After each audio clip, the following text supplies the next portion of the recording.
Hello everyone, সবাই কেমন আছো? আশা করি সবাই ভালো আছো। আর by the grace of God আমরা সবাইও খুব ভালো আছি। আর এই যে ভিডিওটা নিয়ে আইছি আমি, এই ভিডিওটা হইল আমরা গণেশ চতুর্থীর হেল্প ওয়েলফেয়ার সোসাইটির যে বিসর্জনের দিনের মানে আমরা ভিডিওটা আরি। তো এটা হইল গিয়ে আমরা হেল্প ওয়েলফেয়ার সোসাইটি নেশামুক্তি ও পুনর্বাসন কেন্দ্র কোয়াই গনকির মানে যে আমরা 3 দিনের যে পূজা করি এই গণেশ পূজা প্রতি বছর করি আমরা। এই 3 দিন গণেশ পূজার বিসর্জনের দিনের ছবি, কিন্তু এবার পূজা হয়ে গেছে 60 দিন। কারণ হইল গিয়ে আমরা মানে শনিবার পড়ছিল বিসর্জন যেদিন, কিন্তু বিসর্জন করেন জানা শনিবার, তাই একদিন রাখছিলাম। তারপর আমরা সব বাইরেছি বিসর্জন করতে, সবাই মিলিয়ে একটু রং চং খেললো, সবাই নাচানাচি করলো। কিন্তু আমি তো রং খেলি না, কারণ আমার একটু স্কিন প্রবলেম আছে। এমনি বাংলা ফার্স্ট চেয়ারা এটা আবার স্কিনে কিতা গুটা গুটা উঠলে শেষ হয়ে যাব।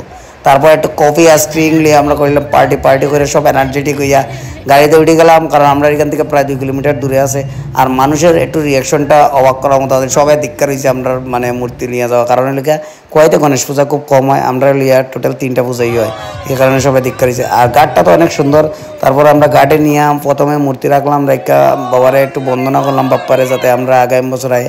আর আমরা স্থাপিত মূর্তি আছে, এই স্থাপিত মূর্তিটা নিয়ে যাই আমরা প্রত্যেক বছর, আবার স্নান করে নিয়ে আই পাথরের মূর্তি। আর আমরা যে মূর্তি মানে পূজার লেগা যেটা স্পেশালি আনি এটা বিসর্জন করে দেয়, এটাই আমরা মানে প্রতিবারের নিয়ম। আর তো সবাই মিলে বিসর্জন করে একটু নাচ করে গণপতি বাপ্পা আবার আগামী বছর আমরা খুব খুশি লইয়া যাতে এই আহ্বান রাখি আমরা সবাই ফিরে আইলাম গণপতি বাপ্পা।